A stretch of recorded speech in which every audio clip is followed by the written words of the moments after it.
Today we're going to be working on a little bonus section. I call it bonus with solving ratio story problems. We are also in solving this problem going to learn our 5-step problem solving process. This process will be used across much of the math that you do, as well as across other disciplines. First of all, we've got to read the problem. A lot of times people think, well, duh, of course we have to read the problem. But you'd be amazed at how many times people raise their hand and tell me they don't understand the problem, and when I ask them if they've read it, they admit that they haven't. So read that problem. If you have to read it again, read it again. Ask yourself, what is the important information? What am I probably going to have to use later on? And more importantly, what am I going to focus on? What is it asking me to find? Once you read the problem and you understand what it is that you're trying to find, then in step 2, we're going to identify and define the unknowns with variables. So this is where we're going to introduce that x into the problem, or that n, or whatever letter you happen to choose. And we're going to tell what they stand for.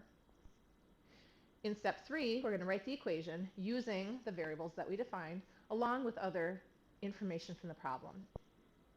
Once we have our equation in step 3, then step 4, we're going to solve it. And then we're going to actually come up with solutions. Now what I mean by that is maybe we've worked through the problem when we've solved for x, maybe we've gotten x is 2, but that doesn't answer the question. So we've got to make sure that we answer the question. How many quarters does Billy have? Or how many puppies were born last week? We've got to make sure that we are answering the question and labeling our solution. Once we think we've got those solutions, then in step 5, we're going to check it. We're going to make sure that it all makes sense. Going on, we're going to actually get diving into some problems. I've got 4 of them for us today. But before we do that, you can see that I've got this item highlighted. I said that something that we need to understand is this. A ratio of 4x to 7x means the same as 4 to 7. Now, I didn't use 4 and 7 for any particular reason. I could use this with any number. But what I need you to understand is this. 4/7 means the same thing as 4x over 7x. Because if you look at x divided by x divided by x means the same thing as 1.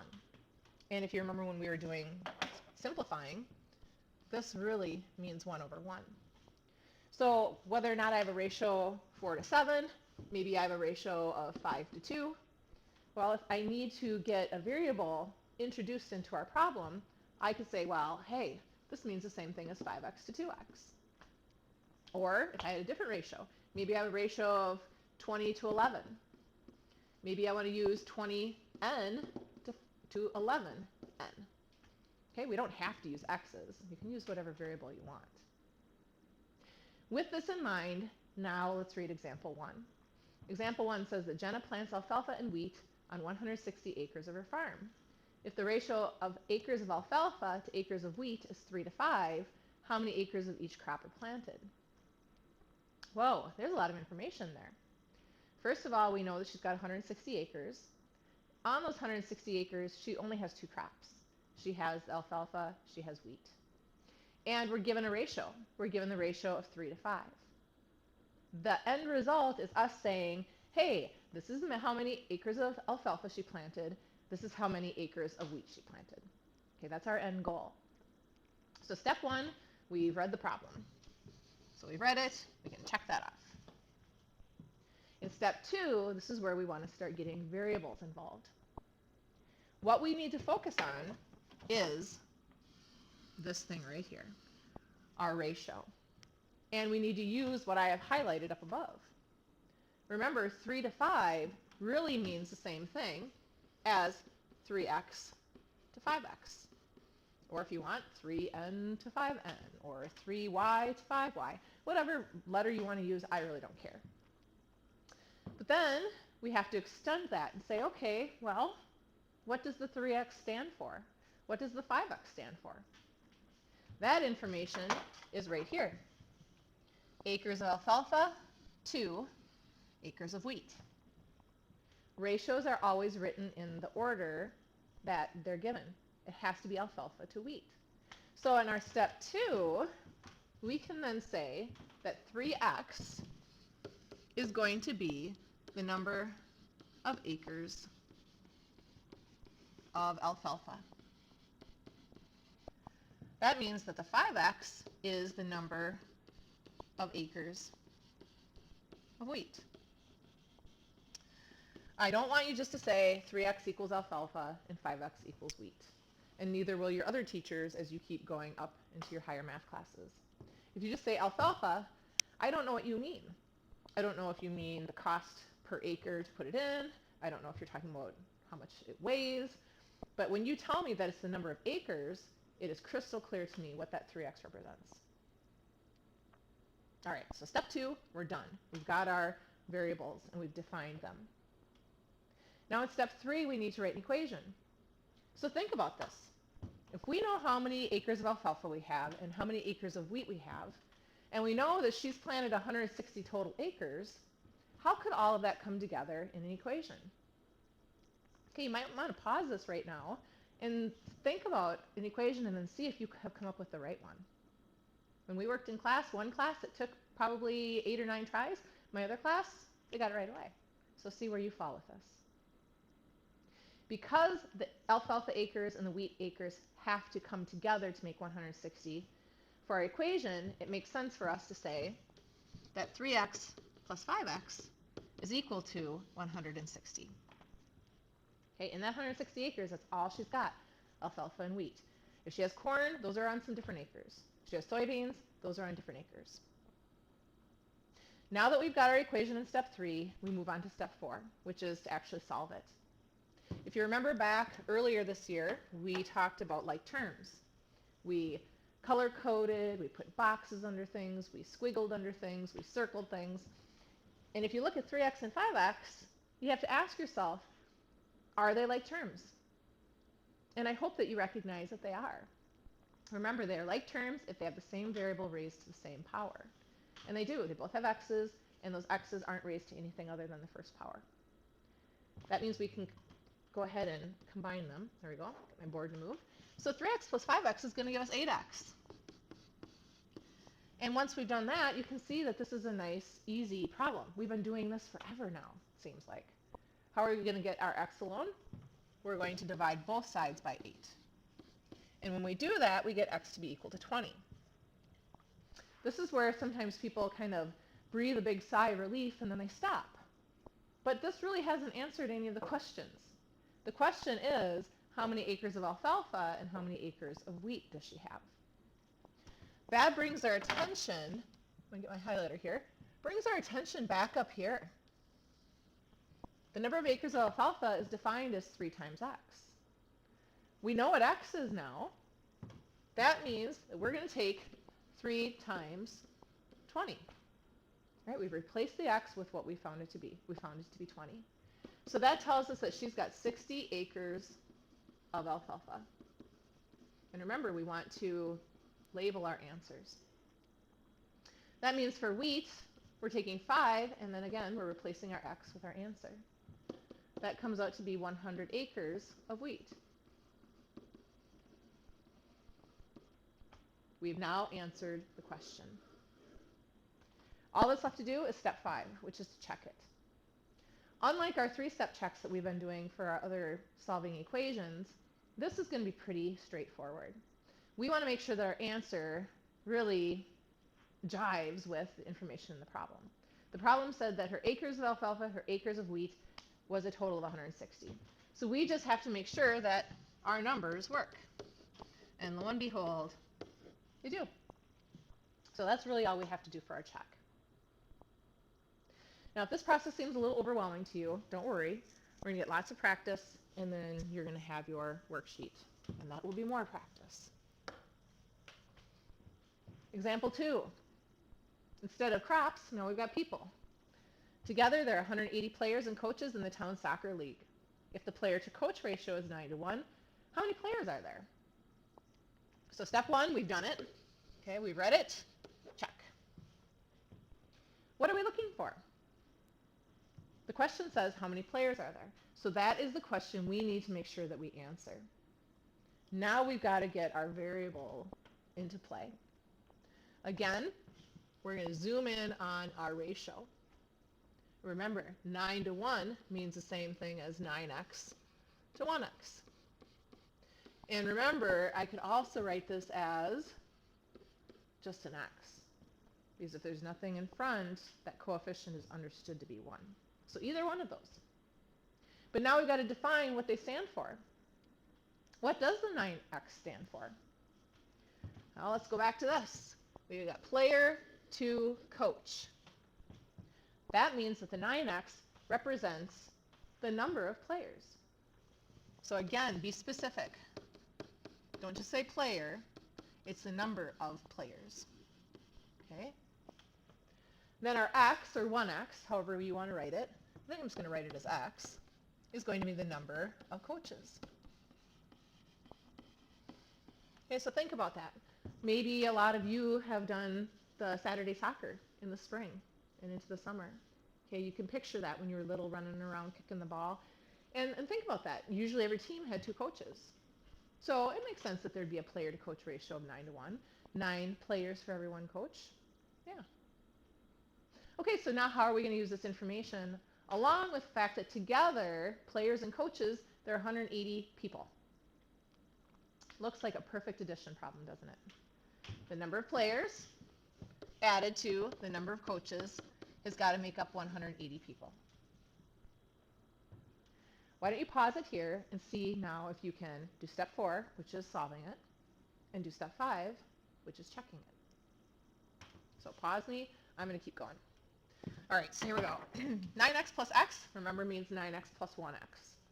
That gives us 10 x's. And then to isolate x, we're going to have to divide both sides by 10. So x is 18. But again, we've got to answer the question. The question was, how many players are there? So I'm going to go back up to where I defined this. And it looks like to find the number of players, I have to take 9 times my answer. So 9 times 18. 9 times 18 gives us 162. Make sure we label it. Those are the players. All right, so we've answered our question. Now all that's left to do is to make sure it works. We're going to check it. So we've got our 162 players. We have to add the coaches on. And even though I didn't have you solve that, this one's a pretty nice one, isn't it? X equals 18. Well, X is also the number of coaches. So that means we've got 162 players added to the 18 coaches. Do your math. Do. Looky. We get 180. See? That's what works. Hopefully you're starting to kind of get the feel for this process. Let's look at example 3. This one's very short, sweet, and to the point.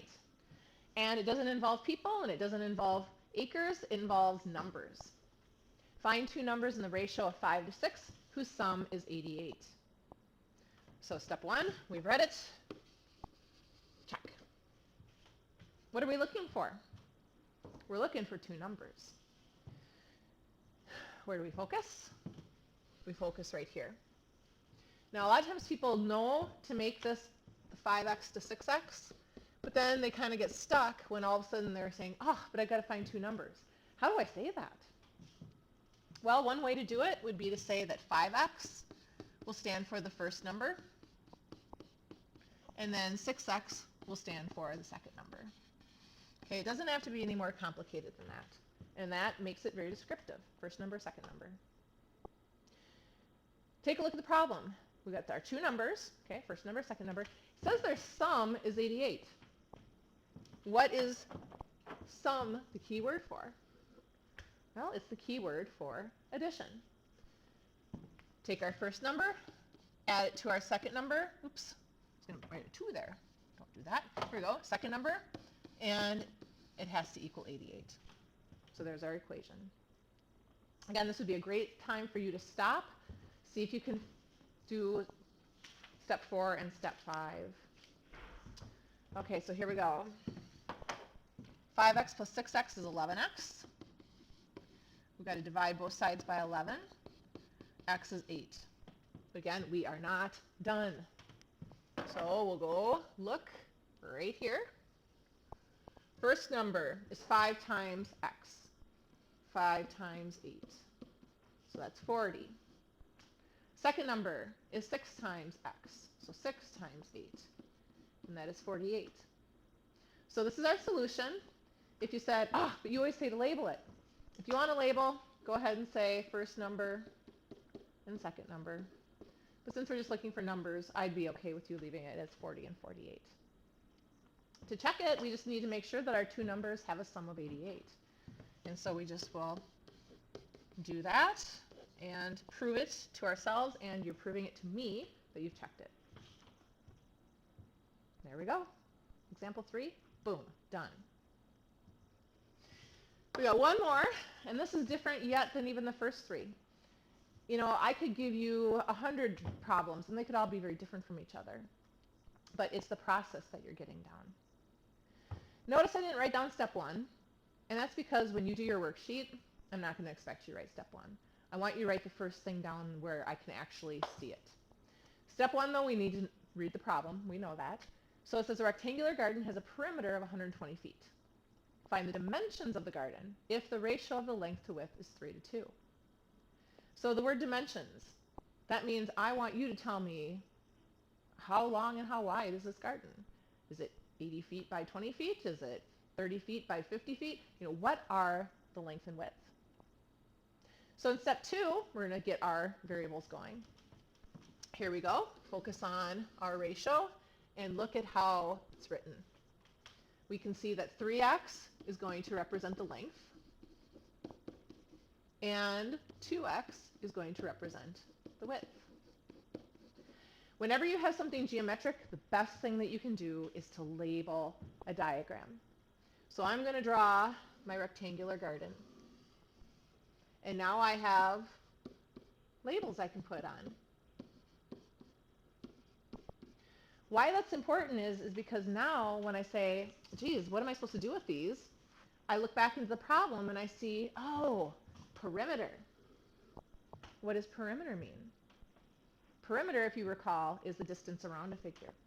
That means that we could think of starting at one corner, walk our way around it, and so you can see that we're going to have to add up all the sides.